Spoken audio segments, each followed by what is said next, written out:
the media by the ongoing dispute between the NYPD and Mayor de Blasio. Huh?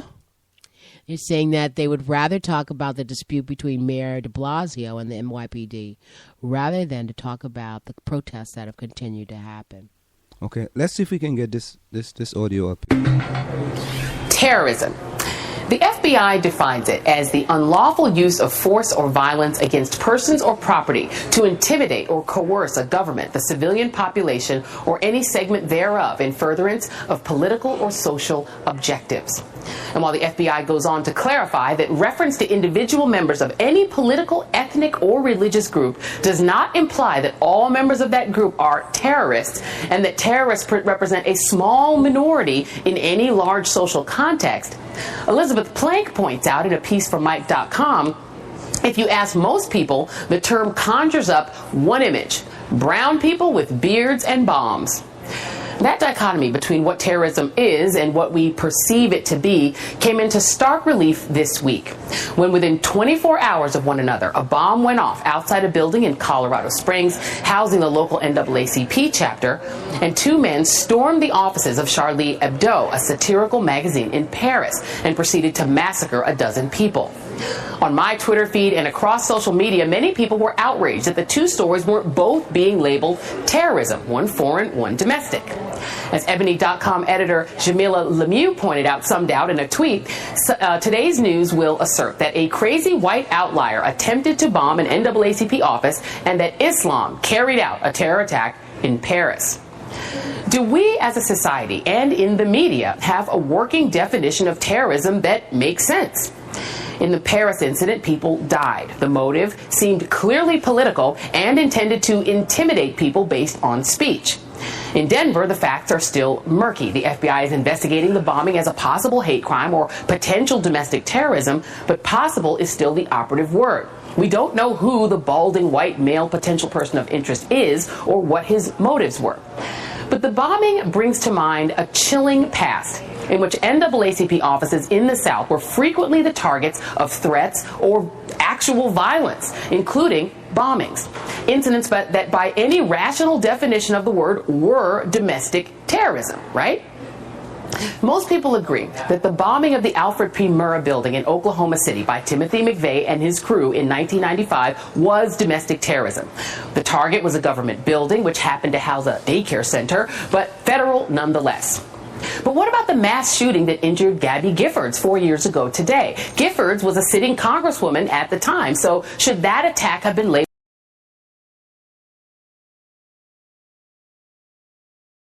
with federal agents at Clive and Bundy's Nevada ranch, and then went on a shooting rampage in Las Vegas, killing 2 police officers and a third person before draping a Gadsden flag over the bodies and killing themselves? Would those incidents targeting agents of governmental power be classified as domestic terrorism, even though the perpetrators were not Muslims? And if the NAACP bombing turns out to be motivated by hate, does the fact that no one was killed exclude terrorism as the right description for what occurred? Something to think about. And that wraps things up for the Read Report. I'll see you back here tomorrow at 2 p.m. Eastern, and be sure to visit us online at the Read Report. So there you have it. And this is a good thing. Read between the lines. That's the report regarding terrorism and how. So what can we really do? What can be done? By the way, before we continue, let's do some local news. The Challenge of Black Leadership, MLK celebration at the RAC. This is in the Village News. Yay. The South Orange Mayport Online Radio Experience and the Get Out Fund, a new community foundation, is sponsoring a forum titled The Challenge of Black Leadership on Monday, January 9th at the RAC, located at 1844 Springfield Avenue in Maplewood. Community members will discuss the marginalization of Martin Luther King, the misappropriation of his message, and Martin Luther King's Jr. life as a prisoner of conscience. Co-sponsors of the morning event are Get Out Fund and SOMO. Marjorie Lloyd, founder of the Get Out Fund, stated, "In this period of emerging civil rights issues, now is the time to join us for the rededication of pursuing human rights, and it's time for us to come together and form a base for what our community can be. The Get Out Fund is a new not-for-profit organization serving families of color in South Orange and Maplewood, and dedicated to building community and increasing enrollment in summer travel experiences for students who attend schools in our district. The South Orange Maplewood online radio experience provides local programming to the Maplewood and South Orange community broadcast. South Orange community broadcast takes place nightly from 8 to 9:30 p.m. and can be found in the audio files in the soma.org website. That's interesting they put that in because that wasn't in the press release. Well, no, but normally, Mary, man, they do a wonderful job. Yes, I mean, I was glad that she said where to find, and she did that better because I didn't write how to find the radio program. But she did a fantastic job. That's why we reciprocate, and we broadcast a lot of the news here in the Village With A&M and Margie. They do a fantastic job. They used to run the South Orange. They used to be editors in the Patch. Okay. I mean, the Patch kind of, What happened to that? It fell apart. Okay. They decided they wanted to go in a different direction. These young ladies formed the Village Green, and it's a good thing. So, I mean, it's a very good article. Can you repost that to the Facebook page? Yeah, I can post it to the Facebook page, and then I'll put it back on mine. Yeah, you can actually share it. Okay. There's other MLK programs going on. I don't know if we should give anybody any information on them. But they have dedicated Martin Luther King Day to be also a day of community service. So I see something with the library. There was a press release I saw for the library, or a community announcement, I should say. Let me see if I can find that. And then, of course, the Coalition's program, which will be at St. Joseph's Church later on in the afternoon.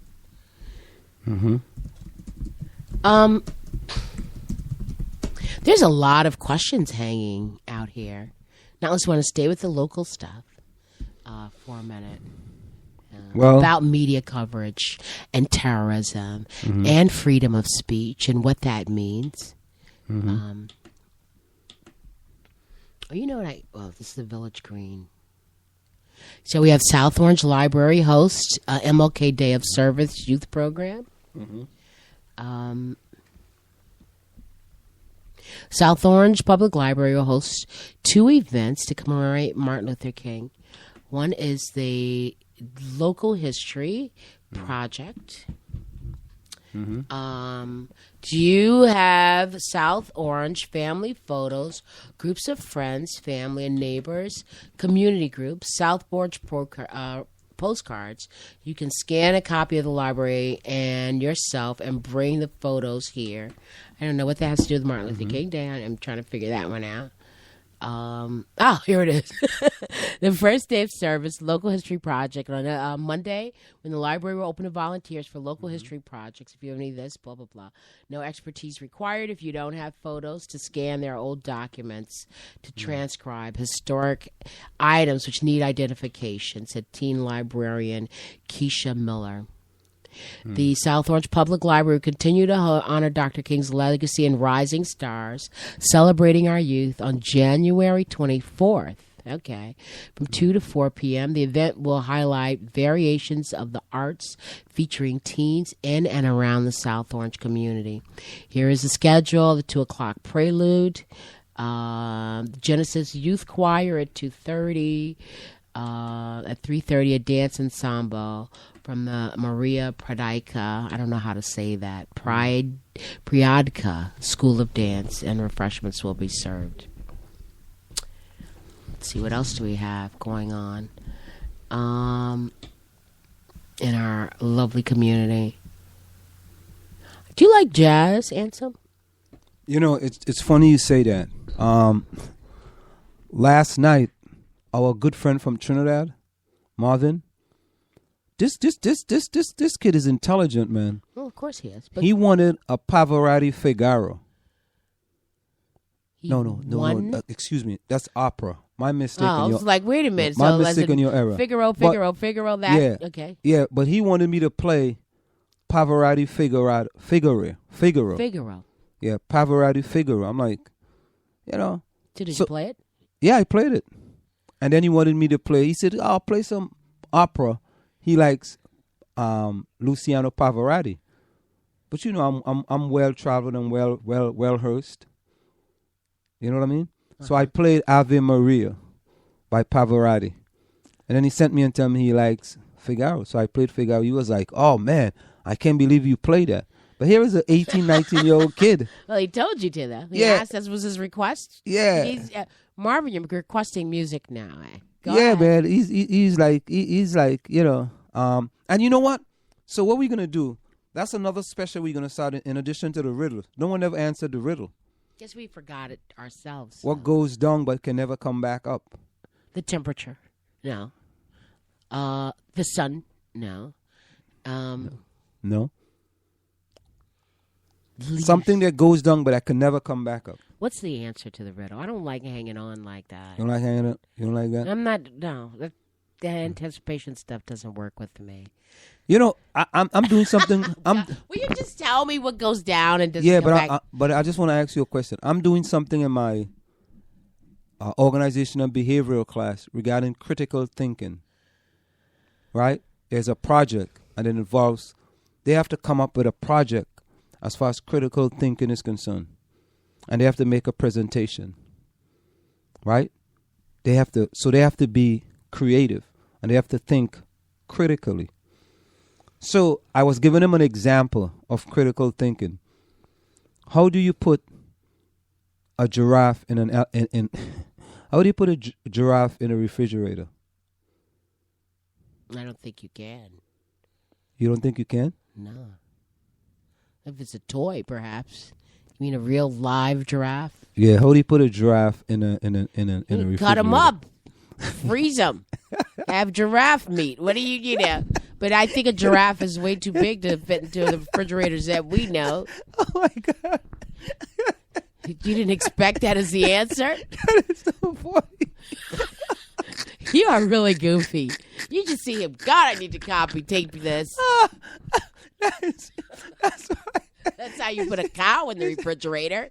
Well, you got the cow in the refrigerator. You got his milk. You got the cheese from the milk. That's why this project is going to be. This assignment is going to be really creative, because this is critical thinking. I gave you the hint. It's critical thinking. Okay, let me give you the answer. How do you put a giraffe into a refrigerator? You open the door and put the giraffe in the refrigerator. Okay? Now let me ask you something else. Critical You know thinking. what? I Think can't critically. even look at you right now. Go ahead. Think Ansel. critically. How do you put an elephant in the same refrigerator? You open the door and put the elephant in the same refrigerator. No. You got to think critically. You open Ansel, the door. this is not critical You open thinking. the door. You take out the giraffe and you put the elephant in. First of all, It is critical thinking. No. It is. listen, I'm going to do just like that other goofy joke you had about the lion and the tiger, slapping each other. Giraffes are too big to fit into refrigerators. No, that's not true. That's absolutely not true. That's Talk not about true. a grown-up giraffe. Are all giraffes big and tall? Are all giraffes big and tall? Not unless you're talking about a baby. A giraffe, it doesn't matter. A giraffe is a giraffe. Critical thinking, no. There you go. Is a cat a kitten? A kitten is a cat. Yes, So what's it the is. name for a baby giraffe? Jeffrey. Can we go back to the media discussion? There you go. Oh my God. Yeah, this is just. But That's listen, not critical. Well, okay, I don't want to talk about It is that, critical right? thinking. Okay, all right. If you say so. Because you got to think. You see, you just wanted to just. Oh, okay. Some people in the class said, "Well, Professor, you put a Now, hole." you got people calling you professor for stuff like that. Yeah. You put a hole at the top of the refrigerator so you can make sure the hair can go to the top of the refrigerator. They don't know how big giraffes are. Humongous. Have you ever been in the presence of a giraffe? I didn't tell you the size of the giraffe. I didn't tell you anything like that. It doesn't I matter. just Even asked the you, babies how come do you out get big.